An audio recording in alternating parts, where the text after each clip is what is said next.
Embrace who you truly are. The War Within'e dönüp baktığımda Aleria ve Zaltat arasında geçtiği ve ikili arasındaki ilişkiyi Saga'nın kalanı için güzelce kurdu diyebilirim.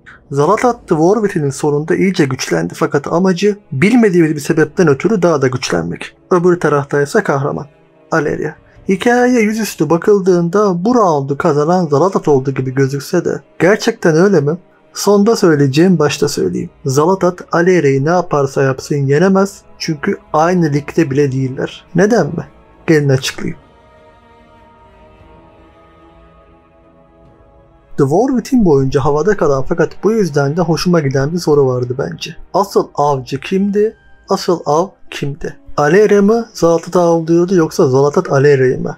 Burada cidden avcı olan Aleria olduğu için avlayan tarafın o olduğunu düşünmemizi bekleseler de belli noktalarda Zaltat'ın da avcı konumuna geçtiği olmuştu aslında. Ama bunu doğrudan avlamak, peşine takılmak yerine bir değil birden çok kez tuzağa çekerek yapmaya çalışmıştı. Yani avcıyı sürekli tuzağa çekerek yenmeye çalışmıştı. Bir noktada da başarmıştı aslında. 10.2.7 görevleri sırasında.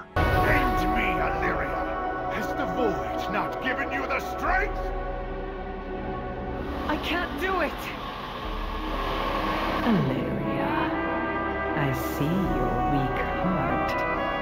You cling to them still. Be gone from this place, Zalatath. Zaltat Aleria'ya bir kabus labirenti hazırlamıştı diyebilirim aslında bu görev serisinde. Geçmişine dair her şeyi ona hatırlatarak Aleria'yı şüpheye düşürmeye. Ardından da en büyük korkusunu ailesinin ona sırt çevirdiğini göstererek o sırada mental olarak en dipte olan Aleria'yı tüketmeye çalışmış ancak Locus Walker buna engel olmuştu. You must find a way to stop her. Me? Look, she knew exactly how to hurt me. I don't think I'm the one to... Yes, she knew your greatest fear is endangering your family. But you must let go of that fear. Embrace who you truly are. Hatta bu sırada Aleria'nın neler düşündüğünü de sonradan öğrenmiş, kendi içindeki karanlıktan ne kadar korktuğunu ve Zaltat'ın Aleria'yı bilmediğimiz bir amaç için kullanmayı istediğini öğrenmiştik. Locus Walker'ın sözleri üzerine Argus'ta düşünmeye çekilen Aleria, bize kendi hikayesini, pişmanlıklarını, şüphelerini anlatırken ilk dönüşümünü de geçirmeye başlamıştı. I left my home to fight this war to the end. I had no idea how far away that fight would take me. Ranger kaptandan Void Hunter personasına geçen Aleria daha sonrasında şu videoda detaylıca anlattığım üzere ilk iş olarak Silvermoon'a Arator'u görmeye gitmişti. Bu hikaye boyunca da Turalion'un Aleria'ya dair bazı sıkıntılı düşüncelerini, Aleria'nın kendi şüpheleri ve korkuları tarafından nasıl tüketildiğini ve Arator'la arasındaki mesafenin kapanmaya ne kadar yakın olduğunu öğrenmiş ve anlamıştık. Ve ardından Dalaran faciası yaşanmıştı. Drendon, where's the rest of the council? Drendon's been dead for years. All this time. And you never once sensed my presence. Oh, it's not time for that yet. But if you're so eager for a fight, perhaps this can keep you occupied. Evet, kötü karakterle kahramanın ilk karşılaşmasında ipler Zaltat'ın elindeydi ve hem Aleria'yı hem de bizi köşeye sıkıştırmıştı. Aralarındaki ilginç zihinsel bağlantı sayesinde Aleria'yı kendine çekmesinin ardından dalgasını geçip uzaklaşmıştı. Ardından şurada detaylıca anlattığım Dalaran faciası yaşanmış. Zaltat Aleria'yı bu kez dizlerinin üzerine çıkartmış fakat Khadgar müthiş bir cesaret örneği göstererek dostunu tehlikeden uzaklaştırmıştı. Ancak bu olayın ardından hem Dalaran'ı hem de Khadgar'ı kaybetmiştik. İpler hala Zaltat'ın elindeydi ve Aleria ikinci kez kurtarılmıştı. Çünkü hazır değildi. Fakat hala bizimleydi. Hala gerçekten yenilmemişti. Ve asıl dip noktası kendiyle olan savaşın üzerine bir de gözlerinin önünde arkadaşını kaybeden Aleria kendini de kaybetmeye çok yaklaşmıştı. Gözünü kan bürümüştü desem yalan olmaz ki şurada detaylıca anlatmıştım. Aleria tamamen avına, Zaltat'a odaklanmıştı. Isle of Dorne'un ya da Hollow Fall'ın lokal problemleri onu ilgilendirmiyor. Her defasında en çok ihtiyacımız olan anda ortaya çıkıp bizi ipten alıp avına dönüyordu. Aklı fikri elçi de Zaltat'taydı. Nerebianları ve Order of Night üyelerini spor olsun diye öldürür hale gelmişti. Aynı yıllar önce 2. Savaş sırasında yaptığı gibi. Alera kimse oydu yani. Değişmemişti. Where is she? Where is Zalatath? She must suffer for what she has done. The core ways severed. You will never reach the Harbinger. Hatta Ashgarad'a inmemizin hemen ardından Anduin'in peşinden giden Alera'nın geride bıraktığı Neryl'in cesetleriyle karşılaşmıştık. Someone was here first. Not a battle. A hunt. For Khadgar.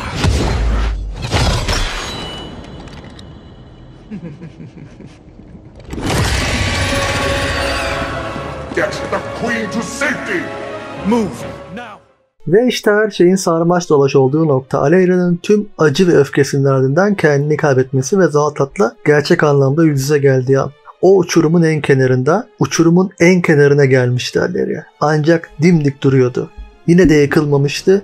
Amacı çok netti. Ölmeyi umursamıyordu. Amacı ölmeden önce bu elçiyi de ortadan kaldırmak, dostunun intikamını alırken oğlunun da güvende kalmasını, savaşa girmemesini sağlamaktı. Ancak öyle olamadı tabi. Zalatath Alera'yı sonunda köşeye sıkıştırmıştı. Amacı Alera'yı zorla dönüştürmek değil, ikna etmek, yapması gerekenin ona katılarak hiçliği kontrolsüz şekilde kucaklamak olduğuna inandırmaktı. Valeria. Embrace who you truly are.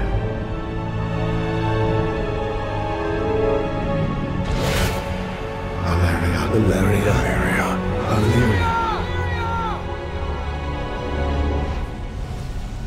I know who I am.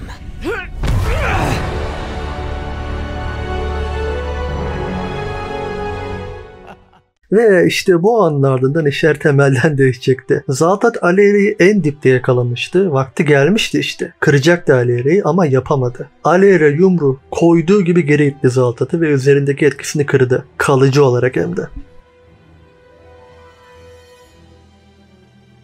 Evet, koskoca, yüceler yücesi Zalatath ilk darbesini burada yiyecekti Alera'dan. Kendinden çok emindi. Bitmişti artık. Alera onundu ama hayır. Alera'nın tek ihtiyacı olan ona kim olduğunu hatırlatacak biriydi, o kadar. Bu noktadan sonrası işler Zalatath'ın hiç istemeyeceği bir noktaya evrilecekti. Zalatath'ın iyice şişen egosu ona çok pahalıya patlayacaktı.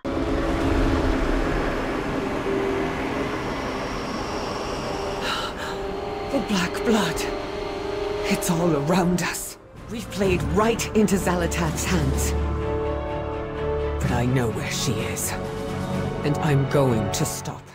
Alera hiçlik sayesinde gözlerini açınca Zalatath'ın asıl planını fark etmişti.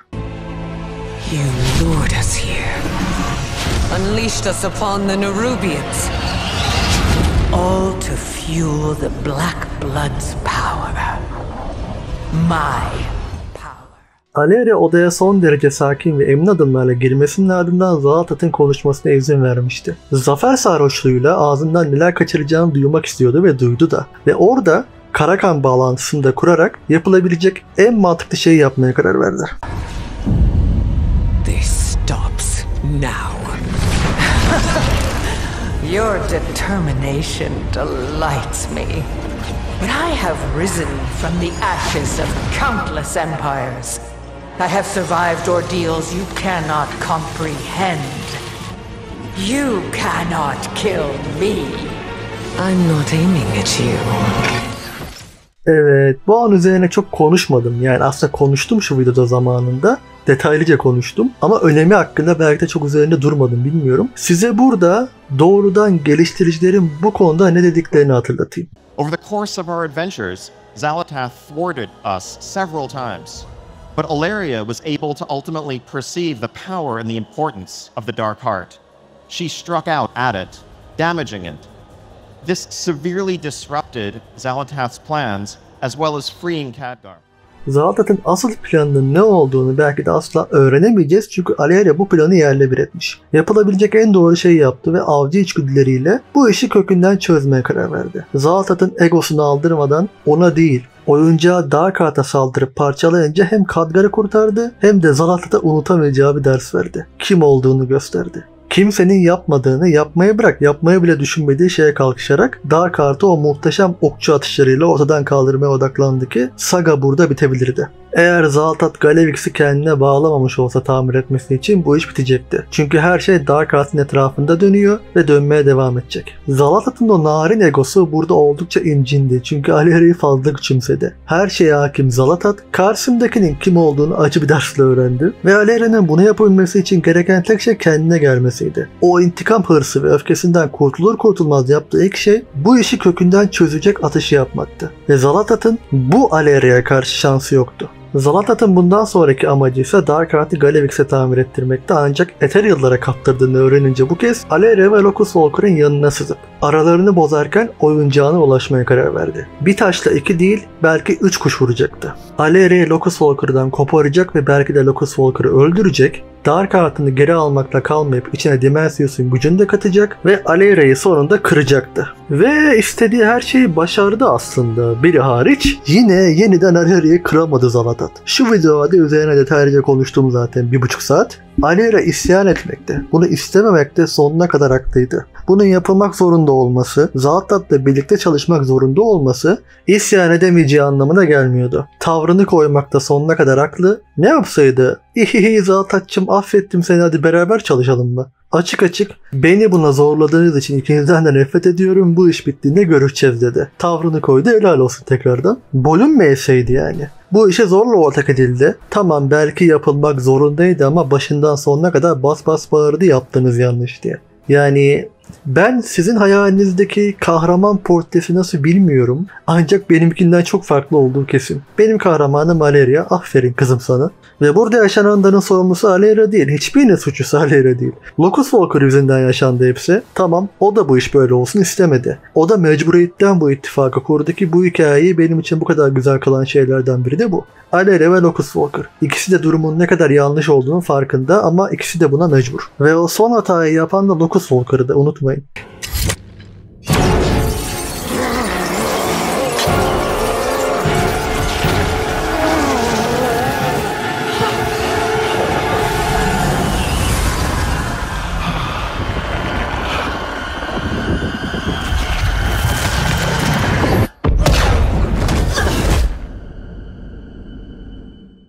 Zalatath her şeyi denedi ama Aleria'yı kıramadı. Fakat ondan Locus Walker'ı aldı ki Locus Walker düştüğü anda Aleria'nın başına kötü bir şey gelmesi, işte o minnacık spoiler'ı var ya şurada konuştuğum. O olayın yaşanacak olması da Locus Walker'ın aslında ne kadar önemli rolde olduğunu kanıtlayan cinsten. Ama neticede burada aldığımız denilgede de Aleria'nın bir suçu yok. En başından itibaren yapmayın etmeyin dedi ama en büyük yarayı da o aldı en sonunda. Olur o kadar. Kahramanın yolu zordur. Daha çok düşecek eminim. Ama kalkacak tekrardan. Ve video başında Aleria'nın intikam hırsından bahsetmiştim ya. Gözünü kan bürümesinden. Locus Walker gözünün önünde öldü. Ancak bakın bu seferki Aleria'nın sesi, tavırları nasıldı? I warned him.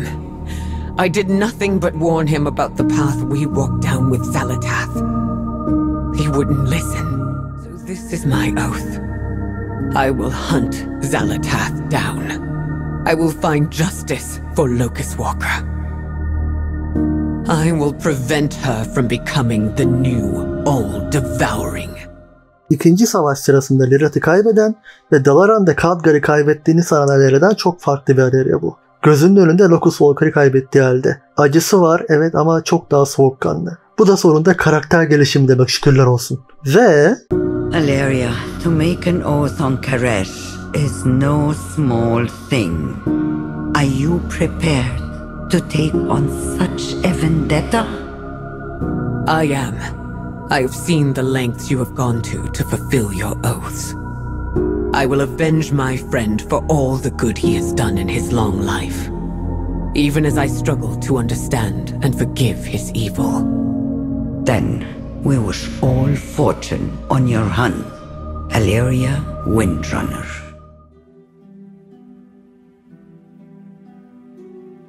Zalatath Aleria'yı asla gerçekten yenemeyecek ve ilk sebebi de bu. Burada Aleria'nın kahramanın geleceğine dair çok güzel bir ipucu bıraktılar ki aslında bunu aranızdan biri dikkat çekmişti sağ olsun. Aleria kaybedemez ki. Ne yaptığının farkında mıyız burada? Kendini bir World Soul'a, Karash'a bağladı. Ve 11.2'yi oynarken fark etmiş olabilirsiniz. Kareş halkı bu yeminleri fazla ciddiye alıyor. Yeminleri onlar için her şey. Niye? Tüm sebebi buna affettikleri onurlu yaşam hissiyatı mı? Yoksa bu yeminin kozmik ölçekte bir önemi mi var? Ve Aleyra burada yeminini etti. Zaten ne olursa olsun avlamak. Locus Walker'ın intikamını almak. O yüzden üzgünüm. Aleyra düşse bile, en dibi görse bile kurtulamayacaklar. Hatta size şunu söyleyeyim. Kaybetmesine izin yok Aleyra'nın. İstese de kaybedemez artık. Hatta benim aklımda çok korkunç bir ihtimal var aslında yaşanabilecek. Hissediyorum yani geldiğini. Blizzard'ın bana birkaç hafta, hatta belki bir ay aralıksız eziyet çektirmesini sağlayacak bir şey ama dillendirmeyeceğim, gerçekleşmesin. Ya da ne var ya, söyleyeyim gitsin. Aleyra'yı ölmüş gibi gösterip birkaç hafta sonraki yeni peş duyurusunda hiçlikten ya da yemini onu nereye bağladıysa oradan kurtarmamız gereken bir görev serisi getirebilirler. Bu yemin mevzusunu hafife almayın. Şu an Aleyra'nın tüm yolculuğunu bunun üzerine kurabilirler. Fakat bu kadarını da hak ettiğimi düşünmüyorum. Ne olur bunu yapıp anksiyetemi daha önce görülmemiş seviyelere çıkarma Blizzard. Hiç gerek yok. Gerçekten gerek yok. Ama söylemiş olayım bu ihtimali de. Ve lanet olsun ki Midnight'ta sadece Wildstorm'da olma sebebi de bu yemin. Nefret ediyorum bu durumdan. Nefret ediyorum sürekli av bahanesiyle uzakta tutulmasından. Ama sebebi bu. Yemini onu Zaltat'ın peşinden sürükleyecek. Nereye giderse gitsin. Wildstorm dahil. Aleyra Zaltat'a rahat vermiyor ki. Wildstorm'a Zaltat'ın kalesine bile gelmeyi başarmış. Ve orada tek başına avlanıyor. Hiçliğin ortasında. Ya biz gelene kadar tabii tahminen.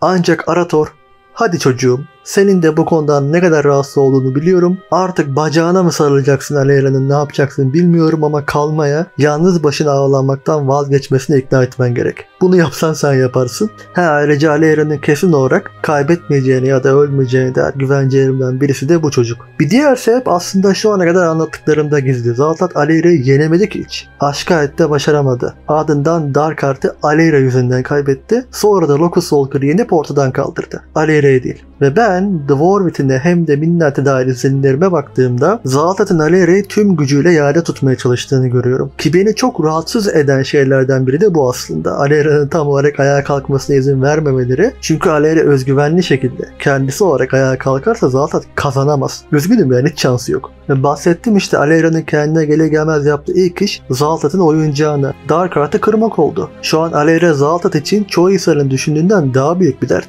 Bu yüzden Zaltat tüm gücüyle Aleyra'yı yerde tutmaya çalışıyor. Manipüle etmeye çalışarak, tuzaklar kurarak, çevresindekilerin ona ihanet etmesini umarak. Ve şunu da söyleyeyim, bence şu an Aleyra avcı olarak yapması gerekeni yapıyor. Zaltat hakkında öğrenebildiği her şeyi öğrenmek. Midnight sırasında Zaltat hakkında öğreneceğimiz bilgilerin önemli kısmı Aleyra'dan gelirse şaşırmayın. Bilgi toplama aşamasında çünkü. Ve size kara şikayet sırasında da bahsetmiştim. Zaltat ölmekten, yok olmaktan çok korkuyor. O yüceler yücesi Zaltat. Ve Aleyra'nın bunu fark ettiğine eminim. Şu an Zalatat'ın bu zayıflığı cebinde. Ya başka şeyler öğrenirse mesela Zaltat hakkında uzun süredir ortalıkta dolaşan ihtimallerden biri aslında bir ölümlüyken bu hale getirilmiş olması. Ya Aleyra bu gerçeği, Zaltat'ın gerçek adını öğrenirse mesela. Adını bilirsen kim olduğunu, zayıflıklarını öğrenirsin. Aslında bunun literatürdeki karşılığına bakarsak, İblis'in gerçek adını öğrendiğinde üzerinde hakimiyet kurarsın. Anonim kalamayacağı için bunun üzerine biraz düşünün derim. Zaltat istediği kadar aşırı güçlü olsun. Burada olay güç değil ki. Burada bir av söz konusu ve bir avcının işine en çok yarayacak şey de avına dair bilgi sahibi olmak. Zaltat istediği kadar yenilmez, kadim, güçlü olsun. Aleyra onu zayıf düşürecek bilgilerin peşinde şu an ve çok doğru yolda. Ve tüm bunlara baktığımda şu soruyu sormam gerekiyor. Zaltat kim? Ya gerçekten Zaltat Aleyra'nın yanında kim? Ya bir hiç.